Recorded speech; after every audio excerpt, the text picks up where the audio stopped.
Okay, so this morning I'm going to talk about a sutta that I read from the Sutta Nipata. So just to explain where the Sutta Nipata fits, the Buddha's teachings were sort of amassed into 5 different collections. So you have the Digha Nikaya, which are the long-length sayings, the Majjhima Nikaya, the middle-length sayings, the Samyutta Nikaya, which is based on themes. So they might have a whole chapter on dependent origination or a whole chapter on the khandhas or whatever. So it's thematically arranged. And then the Anguttara Nikaya is based on numbers. So if the Buddha said there are 4 noble truths, that'd be the chapter of the 4s, or the Noble Eightfold Path be the chapter of the 8s. So it goes from 1s all the way to, I think, 11s. And then the last collection is called the Kuduka Nikaya, and it's sort of a collection of all these little tiny works, things like the Theragatas, which are the stories of the monks and nuns at the time of the Buddha who became awakened. So it's sort of like their story of their awakening, their struggles, and then their awakening. The Itivutaka, which was, there was a queen at the time of the Buddha who was not allowed to, leave the palace or go to visit the Buddha, so she sent one of her ladies in waiting. And so the Itivutaka is a collection of talks that the Buddha gave that she sort of memorized and passed on. There's the Udana, which are called the exclamations, so they're sort of short, pithy exclamatory statements by the Buddha. And there are many, many, many other little books that I don't have. But another one in the Kuduka Nikaya is the Sutta Nipata. And so that's one of the verses from there that we're going to be studying today. So I'll just screen share that.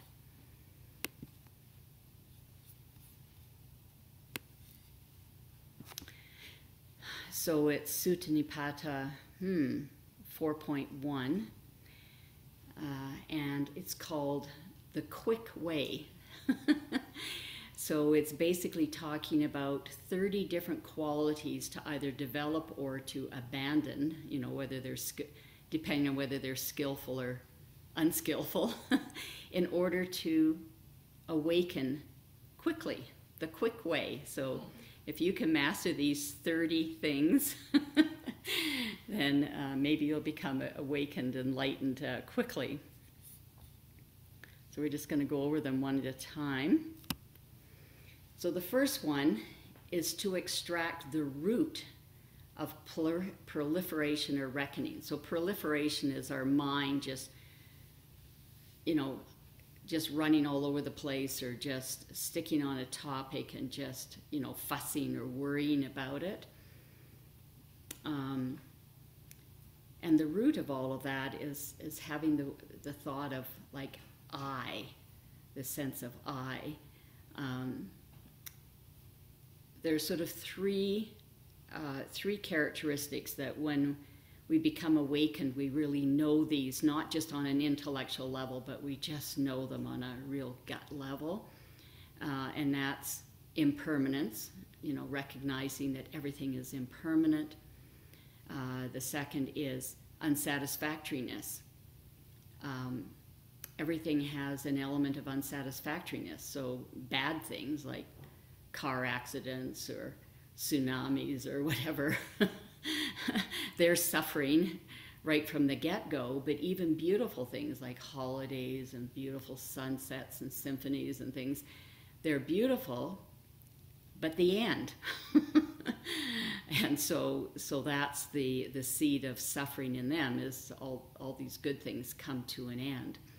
So that's the second realization. And the third one is this sense of not self, which basically refers to the idea that we're a verb, not a noun. We're a process. We're not set in cement. We're just changing. We're just changing all the time. You know, certainly those of us who are getting older, we can feel it in our bodies as they're sort of falling apart on us. A way everybody can see change is on your mood, you know, how your mood from moment to moment, you know, is shifting, or our thoughts, how quickly they can shift. So some things are slower to sort of notice and other things are quicker. And then the other part of this anatta, or not self, is that we're not in control. You know, there may be a few things that we can, you know, help move in a certain direction. You know, we can brush our teeth every day and maybe decrease the number of cavities we get. But if we're born with poor teeth, we're going to have more cavities than somebody who's born with good genes, good, you know, good strong teeth. And you know, we all know people who was that fellow when I was a kid? Burns, I think his name was. He used to come on the TV smoking a cigar and drinking. George Burns, yeah. He always used to come on TV smoking a cigar and drinking whiskey or something, and he lived to 99 or something. So some people have good genes, and other people, they have to do everything possible to sort of keep the body going. So, you know, and then things that happen.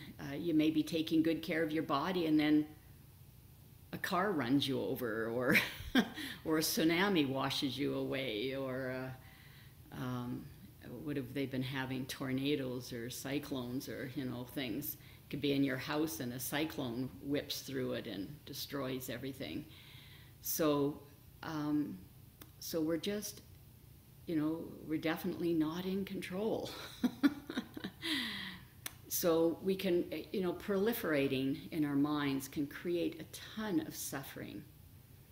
A recent example in my life is I had a friend staying with me who was getting a ride back to Edmonton, and she was just in total misery the final day because the people taking her back, I mean, they promised to take her back, you know, agreed to give her a lift, but hadn't said the time, and she hadn't, I guess, asked them what time they were coming by. So she just spent the whole day just making herself sick, thinking, are they coming? You know, will they come? And then saying things like, I'm the lowest thing on their priority, like I'm not important because they, you know, she was just making up all these stories and just making herself sick. You know, it was just so sad to watch, and we were unable to comfort her. We said, like, we'll drive you to Edmonton if people don't show up. But she just was doing this proliferating around, you know, like, am I important? You know, will I be picked up? This whole I thing. So we can really get rid of a ton of suffering if we can just let go of this proliferating of the mind and sort of letting go of the sense that, you know, I'm in control. I'm not changing. Does anybody else have any recent examples of how you made yourself sick with proliferating?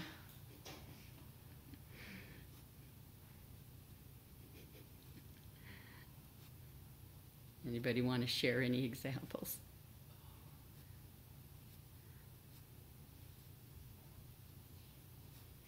Okay, Sarah, go ahead. Whoops, you're muted. Your mute is on. Tomorrow is the 56th anniversary of graduating from high school, and there's a gathering. And I cannot believe how much time in my mind I've spent fussing about what it will be like to meet these people that I was in high school with. Right. Will they be this? Will they be that? Yeah. Will they say whatever? And I could have just, you know, given it all up and gone and see what it's going to be. But no, I've been fussing. So I like that word proliferation because mine's been busy with it all week. Yeah, yeah. Yeah, we can really do it to ourselves. Okay, here's Leslie. Well, control is my big issue. Especially the last year when I've been going through so many changes. The death of my husband and 2 moves, and trying to set up a new household and discover a new way of living. Just planning, trying to control the way things are going to unfold. And I know you can't control it, but it doesn't stop me from proliferating. Yeah.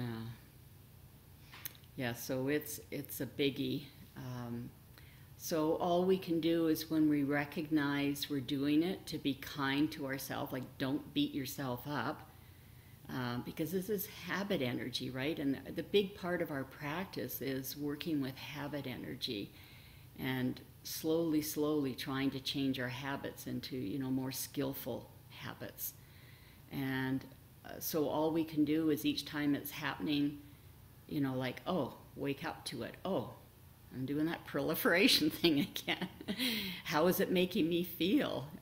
A little bit later on, I'm going to go over the 5 ways to stop thinking. And, so one of them is just bringing in the harm that it's, the harm that it's causing. So if you just feel how stressed you are when you're proliferating, then that's like feeling the hot potato. And then when you feel the hot potato, you don't have to say, oh, please, please. Actually, it was a hot coal. You don't have to say, please, please let go of the hot coal. As soon as you really feel that hot coal, you let it go, right? So if you can really focus on how it's harming you, how tense and how miserable and whatever you're feeling, then it's going to sort of drop automatically. So the Buddha calls this, and Ajahn Brahmali talks about this all the time, using wisdom, not willpower. So you're not trying to fight the proliferation.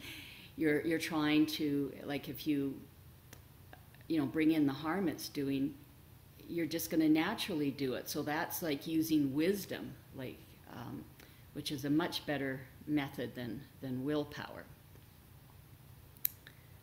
Okay, anything else on this one? Whoops, Corey's going to say something. I think as well as our own proliferation, we can see it, we can witness it in our friends, our relatives, and I'm just reminded of just smiling all the time when you're witnessing. We have friends that are really unhappy with the neighbor's yard because they're not taking care of it, and or another neighbor went over to the other neighbors and cleaned up their yard because they were not happy with them not putting away their Christmas decorations in the middle of the summer. And it's good because it's a mirror, but it's just there's so much humor in it to watch other people suffer, and in my own family, just the constant changing of the minds of what they think is going to make them happy, and so I'm really just trying to observe it and smile at it versus trying to find fault in it and judging it. But it's you see it everywhere, you witness it everywhere, and it reminds you to So that's your ear and so that's don't do it. That's right. That's another good method when you see it in others, because sometimes it's hard to see the burden on our own back, right? Because it's on our back and we don't see it. But then when you witness it in others, then maybe that helps you feel the burden you're carrying yourself, and then again, out of wisdom, be able to set it down. Okay, so the next one. Dispel any craving. So if we're craving something, if we're wanting something to be other than it is at the moment, we're wanting something else to be happening, or wanting to have something else that you don't have, then that means that you're not content in the present moment. So you're not happy, you're not fully happy. So I know this is a big part of my meditation practice, is just feeling contentment in the present moment, not, when I'm doing my meditation practice, just being content with whatever's happening. So anyway, so this is another biggie. I mean, the Buddha calls this the root cause of suffering is desire, because that's what we're doing when we're proliferating, right? We're unhappy with how things are, and we're trying to desperately to figure out a different solution. And so this is sort of a little bit the same, but if we're craving, we're not happy in the moment. Yeah, we're not content. So I don't think there's anything wrong with putting your eggs in a row to maybe make something happen. Like, say you need a new car, and so you put aside so much money each month from your paycheck to save up for a car, but you don't have that car right now, And so it's like you can put your eggs in the basket. You can, save so much money each month, but then just be content with the fact that you're driving a clunker, or you're walking or using your bicycle or the public transit until the money's saved up and you're able to get that new car. So just being content with the present moment. So anyone want to make any comments on this one?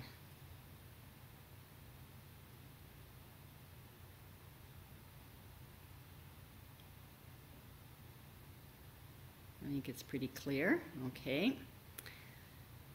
The next one. Whatever truths you have discovered, don't get into arguments about them or think yourself better than, worse than, or the same as others. So again, this is like not thinking about a self. So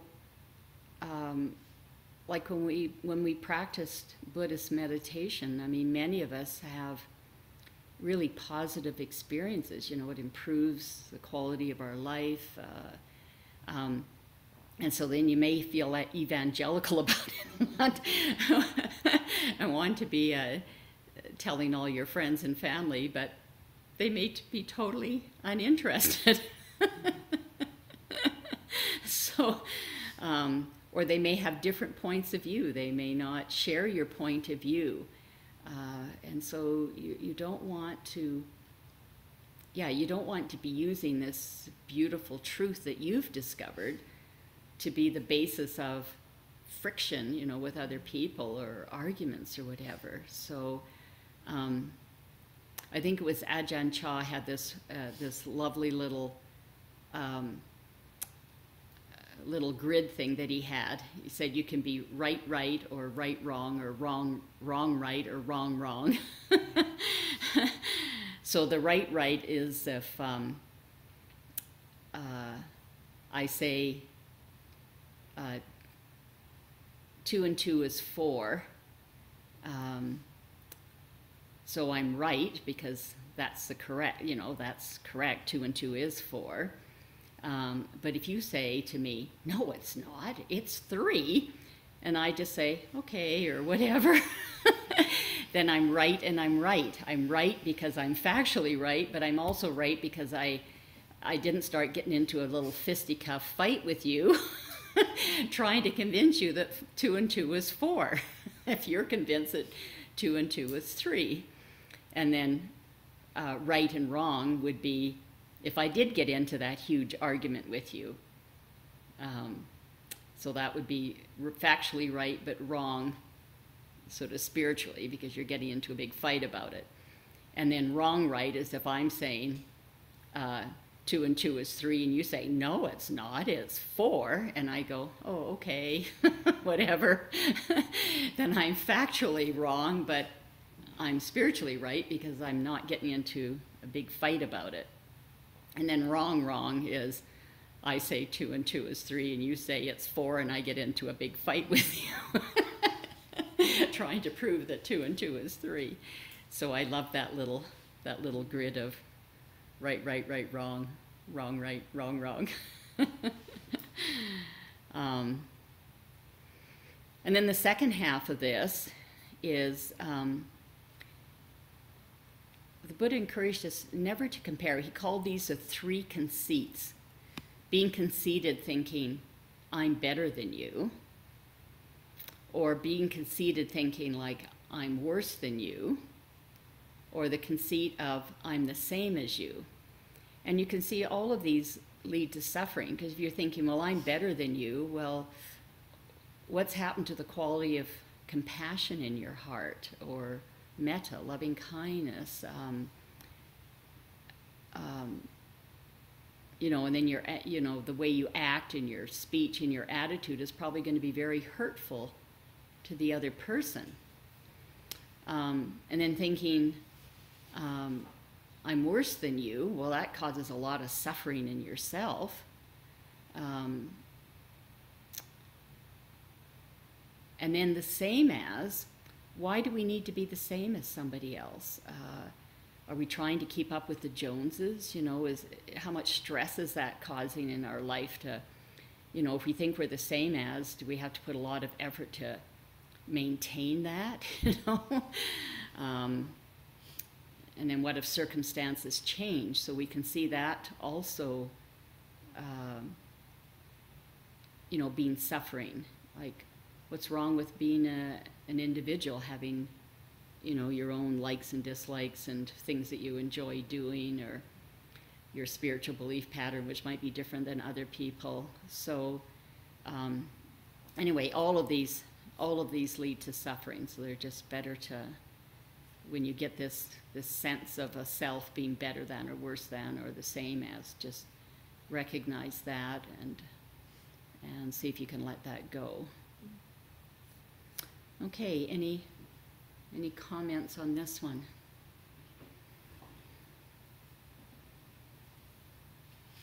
Okay, Leslie. Yeah. Well, that, of course, has been coming up a lot during the COVID business. We all, I think, believe we know the truth about one thing or another, about vaccines and about causes and so on. And it's so easy to get into arguments where you feel superior to the other person. And it would be, you know, right would be just basing your opinion on the best evidence, but then just letting other people be who they are and have their opinions too, I suppose. Mm-hmm. It's very hard to do. Here's Corey. I was never good at math anyway, so 2 and 3 could be 6. I don't know, but I'm really trying to live by the, I'm not sure where I got the quote, the truth is always other than that. And I think that's what anybody says or what anybody thinks, the truth is always other than that. Is that, Sangamita, would you say that that's from Ajahn Chah, or where have you heard that before? The truth is always other than that. Yeah, I can't remember. Yeah. But I remember Thich Nhat Hanh had a little mantra called, and his mantra was, "Am I sure?" Yeah. So whenever you get sort of stuck into a view, this is the way it is, you need to say to yourself, am I sure? You know, just to open up the possibility of maybe that's not how it is. So I like that little mantra. Am I sure? Yeah. Here's Lori. I was thinking the same thing, Leslie, about COVID and you know, all the things that we're told, and then over time how much it's changed, and so what you thought was the truth actually changed. And last night we were at a gathering and someone started talking about COVID and how it's airborne and blah blah blah, and I was good. I felt like, what, I just let that go. I didn't even get in the discussion about whether that was true or not, or who's saying what these days. So I think, you know, the whole thing about science and what they're telling us, we can only know what we can know, and they seem to change their minds. So, you know, you can't think you're right you just said, right? And then the next day you're wrong. I just also thought that this whole thing relates to what our kids teach us, or what my son teaches me, and he has very strong opinions and different opinions to mine, and I think, wow, we're learning a lot from him to just accept people for what they believe in, what they stand for, and that's okay, because it's different than mine. Mm-hmm.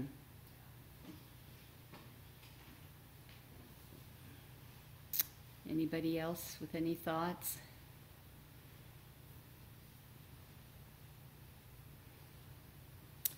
Okay, oops, and I should keep a watch on the clock here. We're doing okay. Be calm from within, not relying on external circumstances for calm. So, yeah, this is a major part of our practice, because we don't have control on the external world. And so the only little, the little bit of control that we do have is going to be on ourselves, how we can transform ourselves to acting, thinking, speaking and acting more skillfully.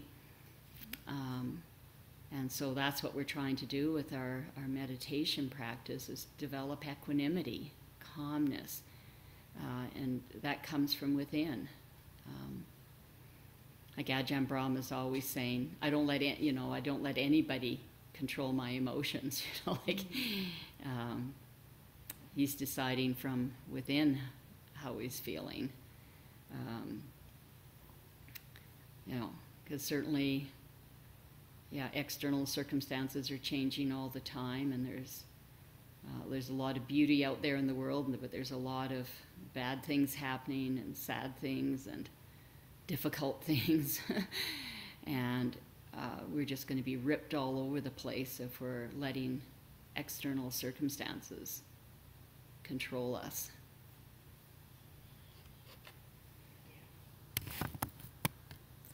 So this is a biggie. So any comments on this?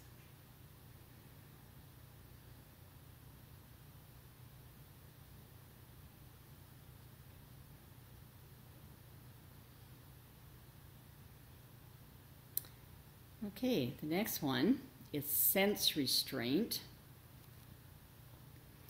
So our senses, seeing, hearing, tasting, touching, smelling, and thinking. So this basically means when you're walking through the shopping center and seeing all the goodies or whatever, you're sort of restraining the mind from going out, I want this, I want that, I want this, I want that. And so that can be with that scene, but there's, you walk by the food court with all the smells. I want this, I want that. Or then you're eating and you're tasting, I want more of this, or I don't like this. The sounds, are they beautiful sounds, and are you wanting more, or are they aversive sounds, and are you making yourself miserable? Being miserable about it. So, but I just put in the phrase here, you want to do sense restraint by wisdom, not by willpower. So when you're walking through the center and seeing all those things, maybe you could bring to mind like what you'd have to do without if you spent your money on that.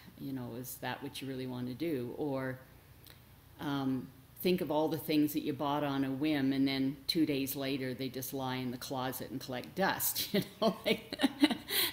Is this really something that's going to be useful, or that is going to keep your attention, or is it something that is going to cause a lot of maintenance?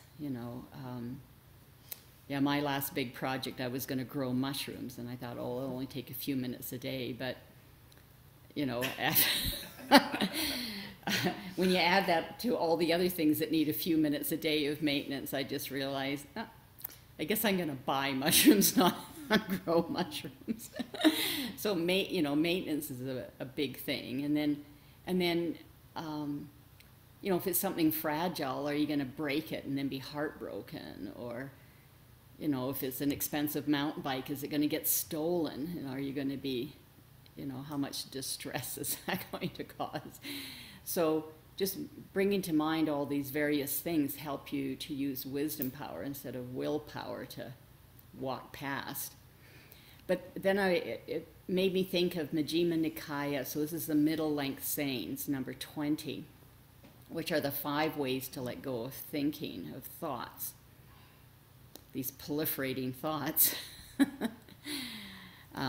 So I'll just start here with 1.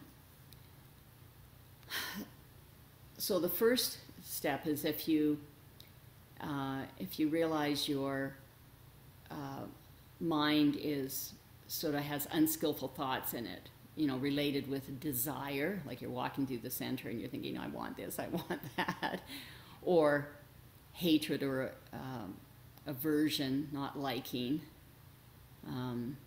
Maybe there's screaming kids or crying kids or loud music or not your kind of music or whatever, and then you're just going through grumbling and making yourself miserable with how much you're hating the sounds.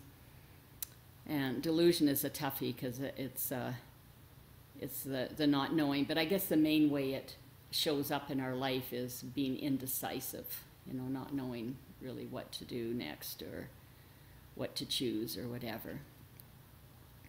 So the first method here is if you have these unskillful thoughts, and unskillful means it causes suffering, and skillful means it's not leading to suffering. So the first thing you do is focus on something else. So you're going through the shopping center and you're just heading for a particular thing, like the shoe store. So when you're passing the candy store and the sweater store and the umbrella store or whatever else, you could just be focusing on your breath or focusing on your feet touching the ground, or sending metta to all the distressed people that are around you shopping or whatever.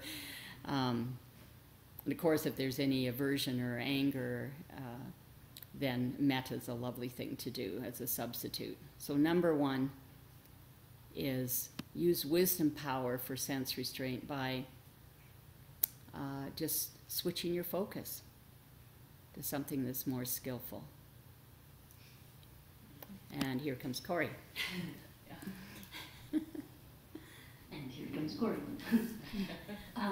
One of the things I've been really trying to do is not even go into the stores. Mm-hmm.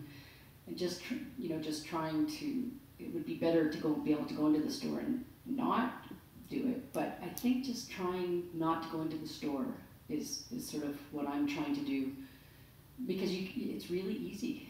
Habit energy is, I think I could use another pair of those shoes that, and coats or something like that, or then I go into the thrift store and think I'm really doing well because someone else, it's used and it's not that much money, but still the thrift store is even seductive. But then the other thing I try to do too is when I think I need something, I'll just look in my shed and often find something that will replace something that I don't need, that new, screwdriver or something, because look, there's a drawer of screwdrivers full. And as our memories start to fade, it's like, I don't think I have that screwdriver, until you look in the drawer and then you realize you've got 4 of those screwdrivers. Yes. Yes. Oh, yes. Yeah, so that's another form of sense restraint. If you can avoid going at all. Any other comments on this first method? Okay, number 2. So these are meant to be done in order. So the first one is to focus on something else. So what Corey focused on was not going to the store, looking in her drawer. to see if it was in her drawer instead. Okay, so if you do number one, but then suppose you've done number one and it's still bugging you, you're still proliferating away, your senses are still desiring or hating or confused, then this is the one that I was talking about before. Examine the drawbacks.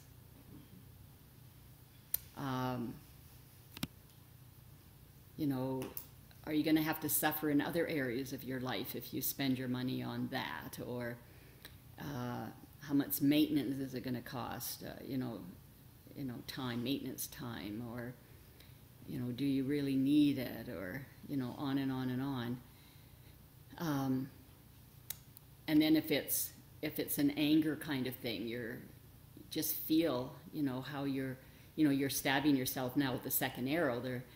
There might be noises you don't like or whatever, but if you're fussing about them, then you're stabbing yourself with that second arrow, and you're making it worse. Not only do you have the noise, you have your own angry, proliferating mind that's making it 10 times worse.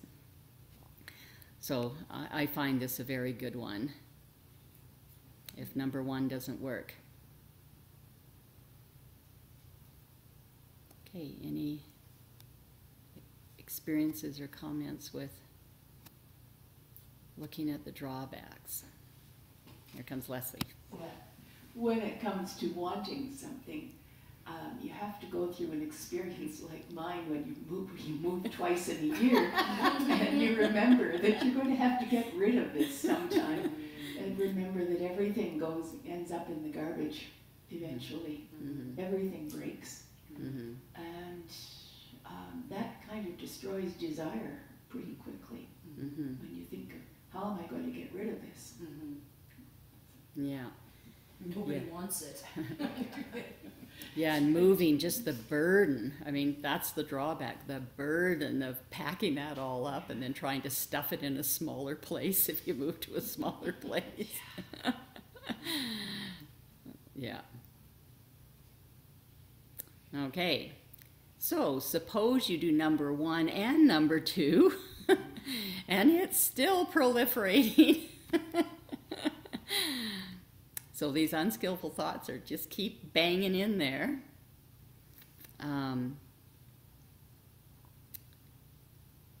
Oh, sorry, I've screwed this up. This one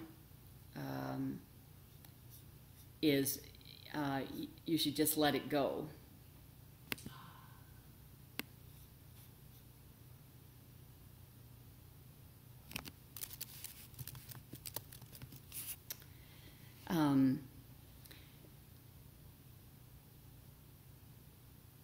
So the example the Buddha gave was, say you have good eyesight and then an undesirable sight comes in your range of view. Just close your eyes or look away. So this might be like what Corey was talking about for number one, is this might fit more into number three, is don't go into that store. Yeah. Yeah. I find this one, I don't have as good a feel, an understanding of this one, because how do we let go of something? The way we let go of something is we put our mind elsewhere. So to me, that's sort of the same as number one. Sometime we're going to have to ask. I think I have asked teachers about this, but it never sticks. Whatever they say doesn't go deep into me. And so I don't have a really clear differentiation, because you can't just let go of something and go into nothingness. You have to place your mind somewhere. Anyway, does anybody have a clearer idea about this than I do? Yes, Lynn. This reminds me of a story of the monk, Mm-hmm. how they dealt with sexual desire.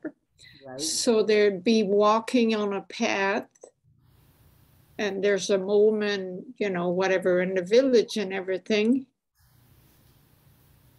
and they would just not see the woman, like close their eyes and walk and really stay walking, like she wasn't there. And if the monk was questioned later, he says, what woman? I didn't see any woman. You know what I mean? Like you put your mind so much somewhere else that either closing your eyes and everything that it doesn't enter, you know, so that, you know, and over time, I suppose, then it fades away, you know, when you have that strong desire. So anyway, that reminds me of that story, you know, because it's out of sight, out of mind type of thing. Right. Yeah. So, you know, that's how they dealt with that. You know, you're thinking of young men and, you know, they're just the natural impulse. So maybe number one is actually doing something that is like enhancing the positive or something, whereas number three is just sort of a neutral thing, like closing their eyes or feeling, you know, focusing on their footsteps as they're going for alms round or something. Because I know for number one of the big examples they give is metta, like loving friendliness for anger. So metta is sort of enhancing a positive quality. So maybe that's the difference. Except I have talked to Ajahn Sona about number one, and like the commonest thing I do when my mind wanders in meditations, I just come back to the breath. So that's substituting focus on the breath for whatever my mind was doing. Yeah.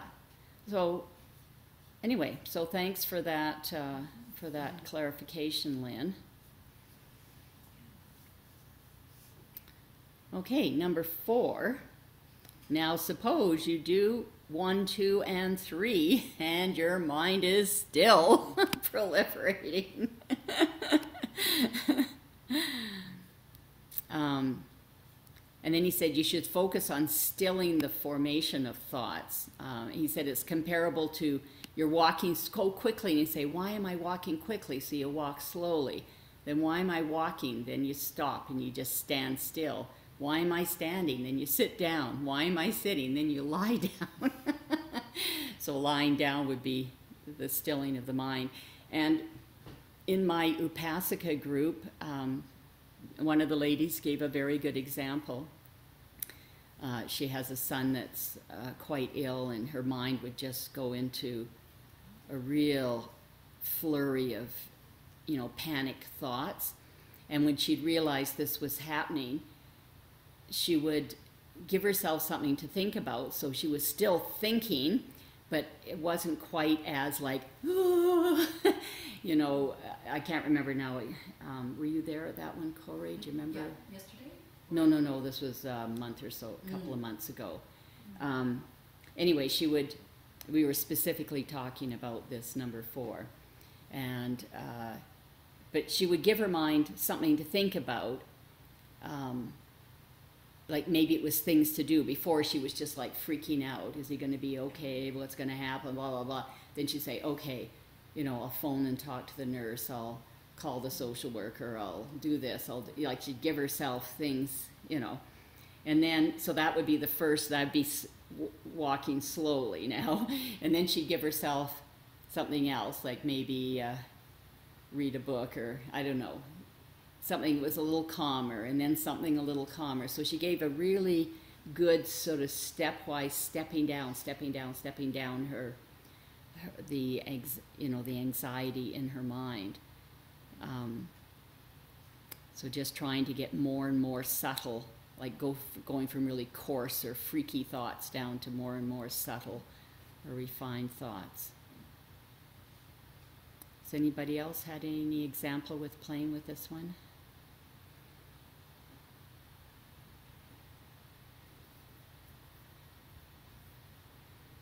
I usually just do 1 and 2. I don't usually get past 2. And then the final one is the willpower one. If you've done all of this, then you try and crush mind with mind. You clench your teeth together and you press your tongue against the roof of your mouth. I think this one, like I don't know if anybody here has used it just for worrying. This one I really see as important if you're going to say something bad. You know, like you're going to blurt something out to another person that's going to really damage your relationship. You know, that's when you want to press the lips together, clamp the teeth together, push the tongue on the roof of your mouth, and get out of that energy field as fast as you can so that you can calm yourself down. And but anyway, just to stop yourself, you know, or if you're at work, you know, like you don't want to say this to your boss and lose your job or something. If you need to talk, you want to talk when you're calm, and you can talk about it, you know, calmly and wisely, not blurt out something destructive. So that's when I mostly see this, but has anybody used this just with their mind going crazy? And you're not like with another person. Here comes Corey. I don't know if it's not with another person, but when I've been in business meetings, I love Tammy Children's, like just pulling on your ear and just saying, just don't say it. And that physical thing in the body is really important because you're focusing on pulling your ear and it kind of hurts a bit and it reminds you, just don't say it. Yeah. I could probably do that a lot more. I think I'm gonna. That's my lesson today. I'm gonna just don't say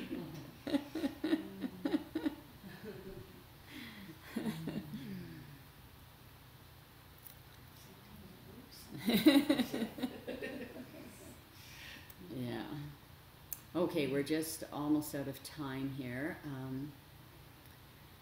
So we'll save the other. So how many did we cover today? 1, 2, 3, 4, 5. Out of 32? 30. Oh. One sixth. Not that quick, I guess. 1/6 done. Take us a while. And for those of you who feel overwhelmed with lists, just pick one of them. You know, and at the beginning of the day, maybe think about it and then just make a determination to sort of bring that to mind throughout the day, you know. Yeah, so that you can sort of work on changing that skillfully with wisdom, not willpower. Okay, any last comments or questions? And this can be about your meditation practice in general. It doesn't have to be on this topic.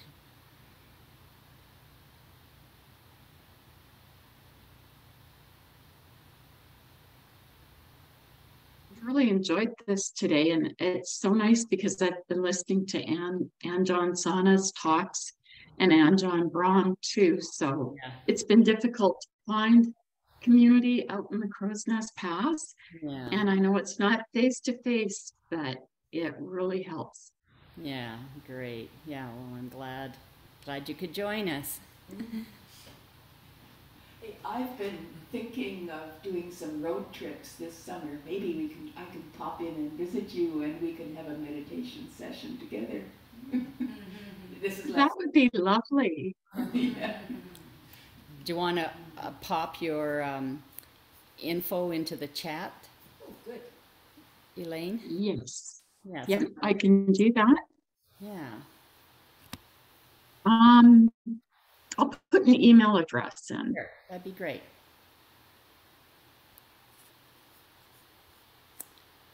Okay, I'll just stop the screen share.